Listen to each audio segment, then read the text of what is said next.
हाँ बच्चों, जैसा जानते हो आप लोग कि हमारे फिजिक्स के पेपर में 30 अंक प्रैक्टिकल के रहते हैं, 70 अंक थ्योरी के रहते हैं।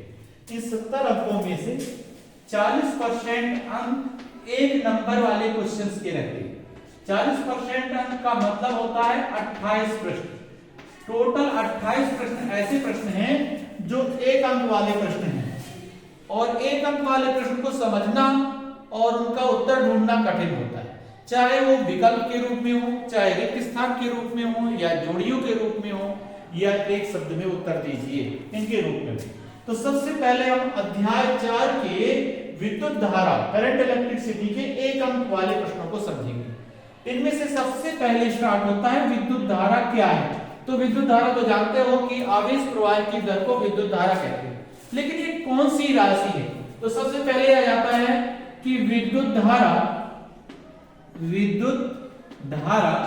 खाली स्थान राशि है। अब आपको बताना है कि ये कौन सी राशि है। तो कि विद्युत धारा अदिश बीजगणितीय योग के नियम का पालन करता है। अदिश बीजगणितीय योग का नियम क्या होता है? जैसे एक तार में हम गांठ लगा दें और उसको हम फैला दें तो विद्युत धारा गांठ पर निर्भर नहीं करेगी, वो सीधे के सीधे निकलेगी विद्युत धारा। इसका मतलब है कि अदिश बीजगणितीय योग के नियम का पालन करता है, इसलिए विद्युत धारा एक कौन सी राशि हो गई? अदिश राशि हो गई। इस तरह के प्रश्न पूछे जाते हैं। अब चूंकि विद्युत धारा की वजह से चुंबकीय प्रवाह भी उत्पन्न होता है, तो विद्युत धारा के 3 प्रकार के मात्रक हो गए। एक एसआई मात्रक हो गया, एक सीजीएस मात्रक हो गया, और एक विद्युत चुंबकीय मात्रक हो गया। एसआई मात्रक विद्युत धारा का एम्पियर होता है।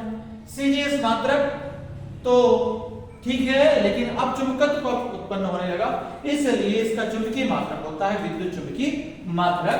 तो हम विद्युत धारा के एसआई मात्रक, कौन से मात्रक? एम्पियर, और विद्युत चुंबकीय मात्रक में संबंध निकालेंगे। तो 1 एम्पियर बराबर खाली स्थान रहेगा, रिक्त स्थान, और एब एम्पियर। कौन सा? एब एम्पियर। ये विद्युत चुंबकीय मात्रक है। तो कितने एब एम्पियर? 1/10 एब एम्पियर के बराबर।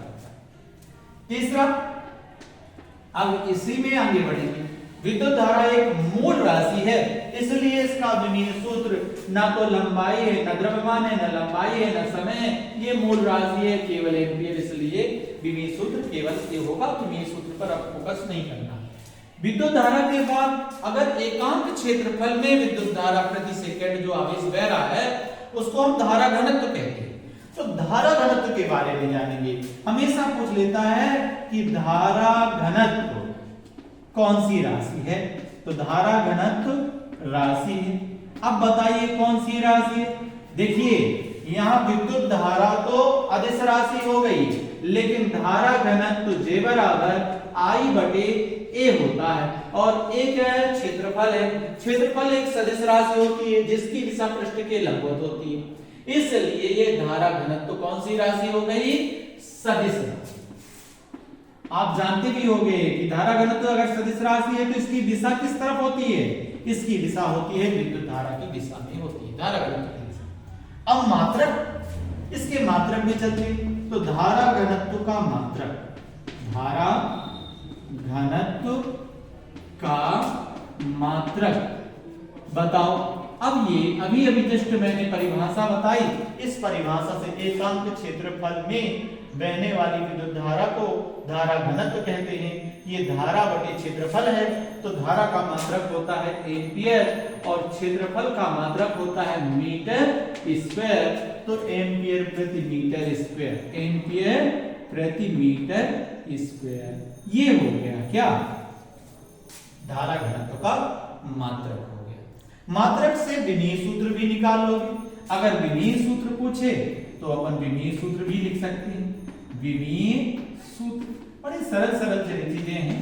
यहां पर विमीय सूत्र में ये एम्पियर विद्युत धारा मूल राशि है, ए से प्रदर्शित करेंगे। मीटर स्क्वायर है यानी लंबाई का स्क्वायर, तो द्रव्यमान 0 है, लंबाई घात -2 है, t 0 समय 0 है, और ए है, यानी आपको मिल गया L स्क्वायर भर है और ए है, तो L स्क्वायर। अगला इसी तरह से जब धारा घनत्व तो आप पहुंच जाओगे, विद्युत धारा घनत्व का विमीय सूत्र पहुंच जाओगे, तो एक और टॉपिक आता है अपवाह वेग।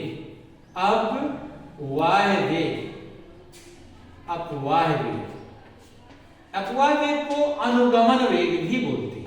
कौन सा वेग? अनुगमन वेग। ये क्या होता है? अनुगमन वेग को पहले समझ लो, समझते हुए अगर हम विकल्प करेंगे तो ज्यादा इजी लगेगा।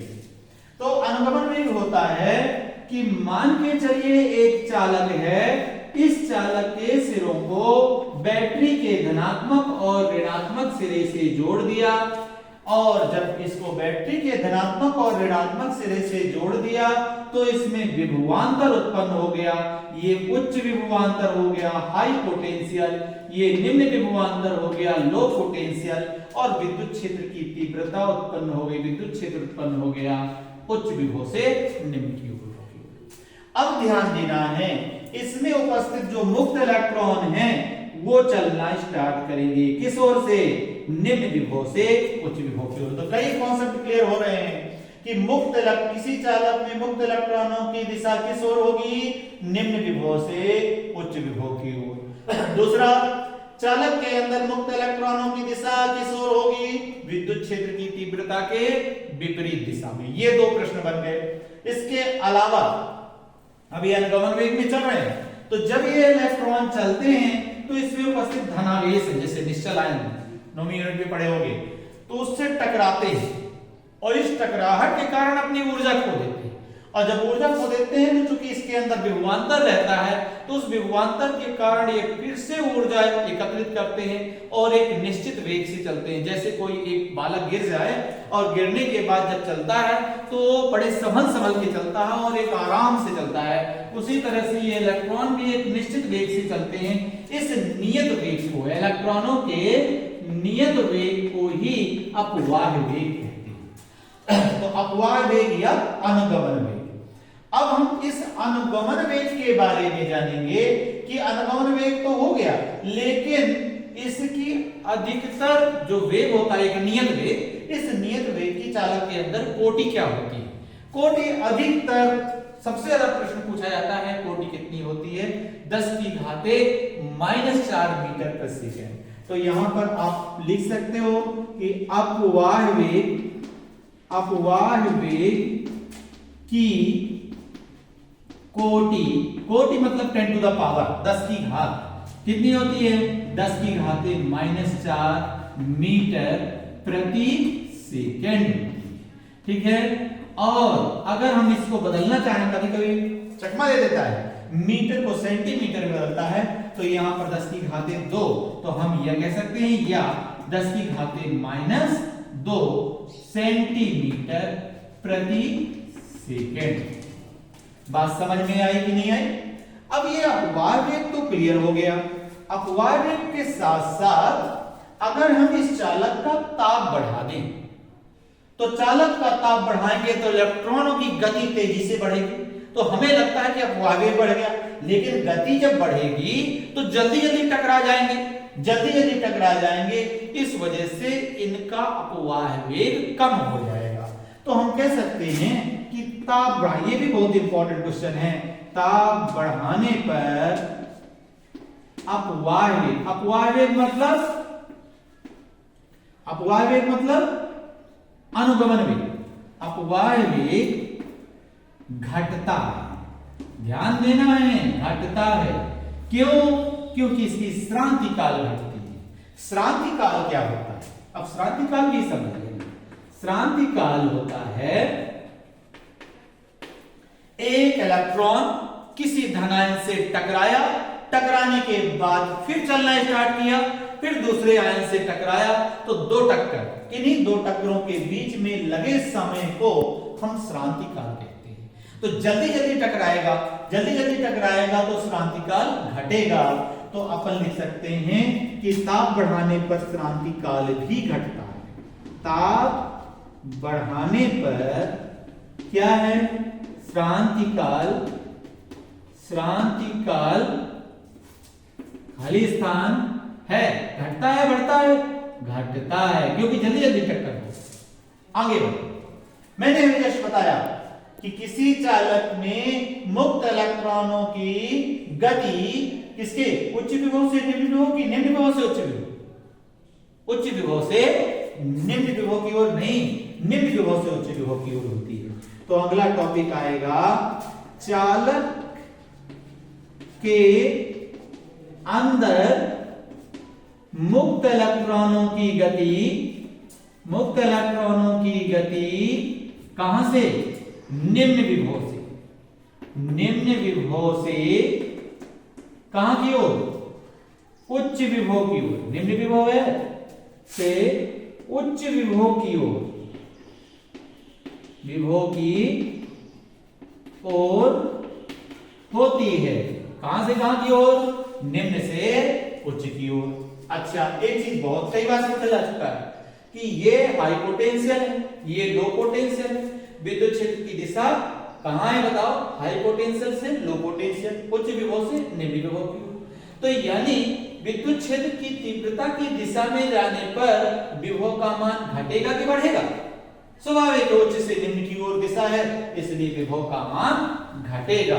तो हम बोल सकते हैं यहां पर कि हमको विद्युत क्षेत्र की तीव्रता की दिशा में, विद्युत क्षेत्र की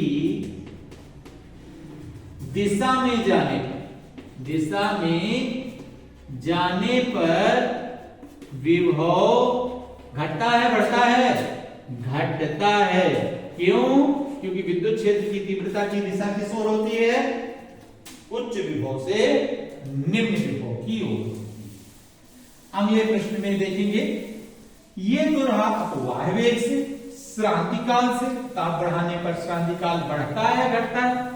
इसके बाद अगला टॉपिक आता है जो ओम के नियम पर आधारित। ओम का नियम क्या कहता है, अगर इसी चालक के अंदर, ओम का नियम कह रहा है कि इस चालक के अंदर, ये चालक है, इसके सिरों पर विभवांतर आरोपित कर दिया जाए, ये हाई पोटेंशियल और ये लो पोटेंशियल। कैसे आरोपित कर दिया जाए, बैटरी द्वारा कर दिया जाए विभवांतर, तो विद्युत धारा उत्पन्न होगी, आवेश प्रवाहित होगा।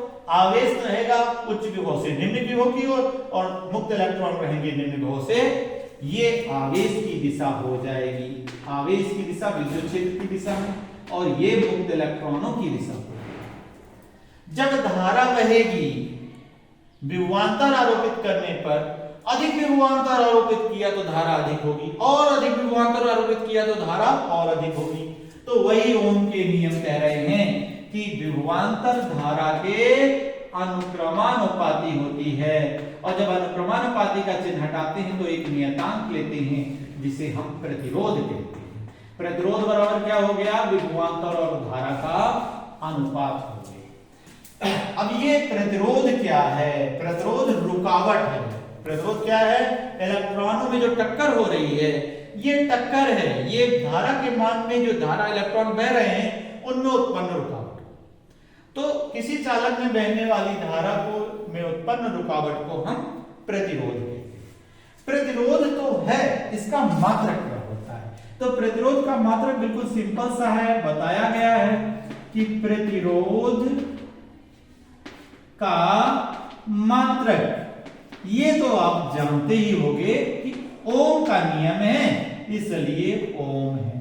लेकिन अगर यही पूछ लिया कि विमीय सूत्र, तो आधे बच्चे परेशान हो जाएंगे। कैसे विमीय सूत्र कैसे निकालें, तो देखो मैं अभी जस्ट सूत्र बता दिया हूं, V विभवांतर है, I धारा है, तो जब R बराबर V बटे I है और V विभवांतर बराबर होता है कार्य बटे आवेश, और यहां धारा विद्युत धारा I है। कार्य का विमीय सूत्र अब आप लोगों को 11वीं में पढ़ा दिया गया, ml² की घाते -2। क्यों का अभी शुरू में पहले चैप्टर में एक ही बताया गया, और I विद्युत धारा है, मूल राशि एक ही होगा। अब ये बताओ ml² की घात -2 a गुणे a² हो गया, ऊपर गया तो कितना हो गया -2, ml² की पावर -3 a की पावर -2 हो गया। तो यहां पर हम लिख सकते हैं M L square T power -3 A power -2। क्या है ये? प्रतिरोध का विमीय सूत्र। अब ये प्रतिरोध किन किन चीजों पर निर्भर करता है? तो इसी ओम के नियम में हमने एक सूत्र निर्मित किया था। सूत्र क्या निर्मित किया था? सूत्र निर्मित किया था R बराबर, जिसे बोलते हैं ओम के नियम का सत्यापन। तो R बराबर सूत्र किया था अपन ने 2ml बटे NaE square into tau, tau क्रांति। और बताया था कि ये ओम प्रतिरोध 4 कारकों पर निर्भर करता है। पहली बात तो लंबाई पर, दूसरा क्षेत्रफल पर, तीसरा चालक की प्रकृति यानी इलेक्ट्रॉनों की संख्या पर, और चौथा है क्रांतिकाल यानी ताप पर। 1, 2, 3 और 4 पर। अब बताइए लंबाई बढ़ाने पर, लंबाई अंश में है, प्रतिरोध अंश में, लंबाई बढ़ाने पर प्रतिरोध क्या होगा? बढ़ेगा। ठीक है, तो लंबाई बढ़ाने पर, चालक की लंबाई बढ़ा देने पर, चालक की लंबाई बढ़ा देने पर प्रतिरोध क्या होगा? घटेगा बढ़ेगा? बढ़ता है। क्या होता है? बढ़ता है। कैसे बढ़ता है? क्योंकि R अनुक्रमानुपाती क्या है? L है। लंबाई बढ़ा देने पर प्रतिरोध बढ़ता है। अगला, चलिए ठीक है, क्षेत्रफल बढ़ा दे तो, क्षेत्रफल तो हर में, तो क्षेत्रफल बढ़ा देने पर प्रतिरोध घटेगा। तो चालक का क्षेत्रफल बढ़ा देने पर, क्षेत्रफल बढ़ा देने पर प्रतिरोध क्या होगा बच्चों? घटता। क्यों? क्यों घटता है? कारण ये है कि क्षेत्रफल हर में और प्रतिरोध अंश में व्युत्क्रमानुपाती है, तो क्षेत्रफल बढ़ाने पर प्रतिरोध घटता है। तीसरे टॉपिक में आते हैं। अपना जो तीसरा टॉपिक है ये है श्रांति काल। तो श्रांति काल मानो टक्कर ज्यादा जल्दी टक्कर होगी तो ताप बढ़ेगा, यानी ताप जो होगा वो श्रांति काल का व्युत्क्रमानुपाती होता है। और श्रांति काल के व्युत्क्रमानुपाती कौन है? प्रतिरोध। तो प्रतिरोध अनुक्रमानुपाती हो गया ताप के, यानी चालक का ताप बढ़ा देने का, क्या? चालक का ताप बढ़ा देने पर प्रतिरोध क्या होगा? बढ़ता है घटता है? बढ़ता है। लेकिन किसका? चालक। अगर इसकी जगह अर्धचालक हो, क्या ले लें? अर्धचालक। अर्धचालक जिसमें मुक्त इलेक्ट्रॉनों की संख्या ना तो ज्यादा होगी और ना कम, या फिर विद्युत अपघट्ट का ताप बढ़ाने पर प्रतिरोध उल्टा होगा, घटता। प्रतिरोध क्या होगा? घटता। ये तो प्रतिरोध की बात हुई, लेकिन प्रतिरोध से संबंधित एक चीज और है, और वो क्या है? विशिष्ट प्रतिरोध। क्या चीज है वो? विशिष्ट प्रतिरोध। ये क्या होता है? ये एकांक क्षेत्रफल और एकांक लंबाई वाले चालक के प्रतिरोध को उस चालक का विशिष्ट प्रतिरोध कहते हैं। एकांक क्षेत्रफल और एकांक लंबाई, तो इसमें एक और एक रख दोगे तो R इज इक्वल टू आपको मिल गया। जब एक और एक रख दोगे तो विशिष्ट प्रतिरोध रो बराबर आपको मिल गया 2m बटे NE स्क्वायर इंटू टाउ।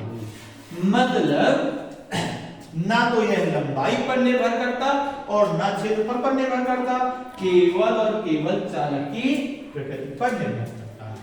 तो आपको यह बता देना है कि विशिष्ट प्रतिरोध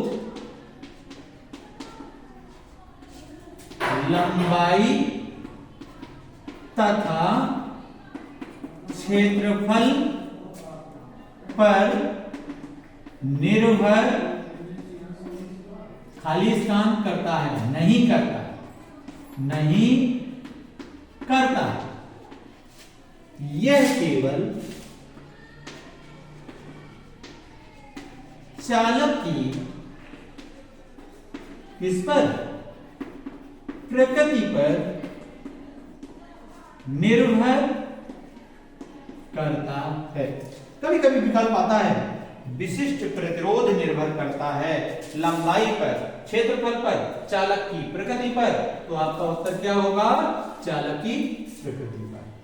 अगला, विशिष्ट प्रतिरोध का मात्रक भी पूछ सकता है, तो विशिष्ट प्रतिरोध का मात्रक खाली स्थान है। कैसे निकालेंगे इसका मात्रक? निकालने के लिए आपको दूसरे सूत्र का प्रयोग करना पड़ेगा, और वो सूत्र है ρ = RA/L। R का हो गया ओम, A का हो गया मीटर स्क्वायर, और L का हो गया मीटर। मीटर से मीटर कट गया, कितना बचा, ओम इंटू मीटर। तो क्या लिख देंगे, ओम इंटू मीटर। इसी तरह से विभेद सूत्र भी निकाल लो, ठीक है, विभेद सूत्र। इसके बाद आता है एक ओमीय प्रतिरोध होता है और एक अनोमीय प्रतिरोध होता है। ओमीय प्रतिरोध जो ओम के नियम का पालन करता है, अनोमीय प्रतिरोध होता है जो ओम के नियम का पालन नहीं करता। ओम के नियम का पालन कौन करते हैं, सभी चालक धातु में करते हैं, इसलिए ओमीय प्रतिरोध का उदाहरण सभी चालक धातु में आ जाए। मान लो क्या है, ओमीय प्रतिरोध का